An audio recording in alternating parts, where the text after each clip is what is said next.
Ma'am periods में मंदिर क्यों नहीं जा सकते, प्लीज आंसर माय क्वेश्चन। देखो अचार क्यों नहीं छूने देते, दो तरीके की राय होती है। एक होती है साइंटिफिक राय।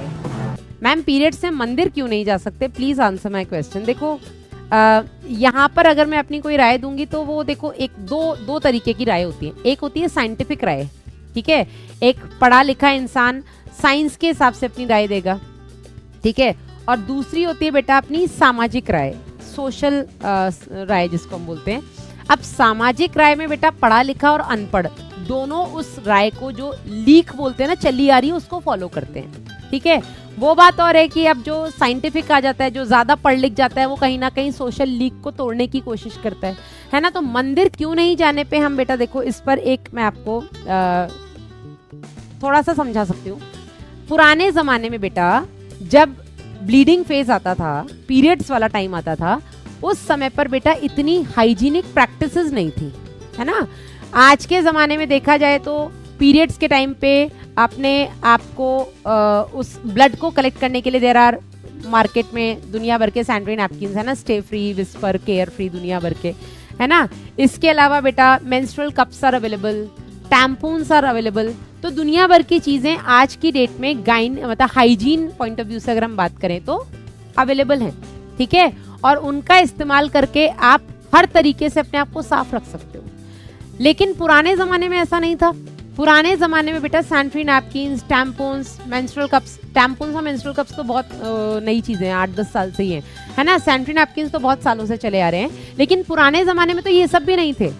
आज भी कितने गांव ऐसे हैं जहां पर लोग कपड़ा यूज करते हैं इंस्टेड ऑफ सैनिटरी नैपकिन्स। अगर है भी सैनिटरी नैपकिन्स तो उनके पास इतना पैसा नहीं है कि वो जाकर के सैनिटरी नैपकिन्स खरीद के लाएं। आपको नहीं पता हो तो बता दूं बेटा, सरकारी अस्पताल जो है, हेल्थ सेंटर्स जो हैं, स्वास्थ्य केंद्र जो हैं, वहां पर बेटा कॉन्डोम्स तो फ्री मिलते हैं, वहां पे ये सैनिटरी नैपकिन्स वगैरह भी अवेलेबल रहते हैं, ठीक है ना।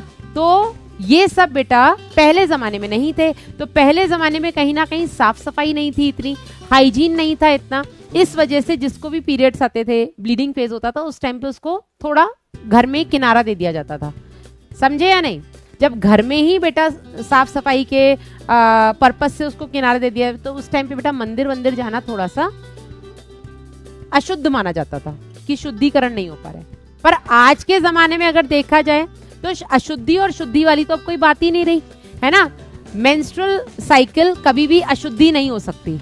एक फीमेल जो इस साइकिल जो उसमें आ रही है किशोरावस्था के साथ, इसी के शुरू होने के कारण बेटा वो जनन सक्षम होती है, वो जन्म देने के योग्य होती है।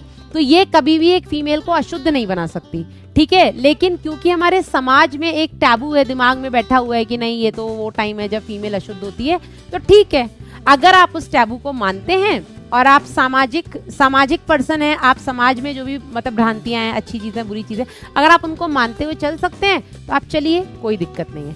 लेकिन अगर बेटा आपको लगता है कि नहीं हम तो पढ़ लिख गए हैं, हम अब समाज की दृष्टि बदलें, तो अगर आपको लगता है आप समाज की दृष्टि बदल सकते हैं तो आप वो भी कर सकते हैं, और अगर आप उसको मानना चाहें तो आप वो भी कर सकते हैं। It's all up to you, ठीक है। तो अगर आप साइंस के हिसाब से बात करें तो ये अशुद्धि नहीं है, you can go to temples. लेकिन अगर आप समाज की बात करें तो अशुद्धि हम इसको नहीं भी बोलेंगे तो भी ऐसा बोलते हैं कि इस टाइम पे मंदिर नहीं ही जाओ, समाज अशुद्ध बोलता है इस टाइम को, बट एक्चुअल में ऐसा नहीं होता, ठीक है। चलो अचार क्यों नहीं छूने देते, ओ भाई मैंने क्या बोला, ये सब सामाजिक बातें हैं। अगर आप समाज को मानते हैं तो आप ये सब मानिए।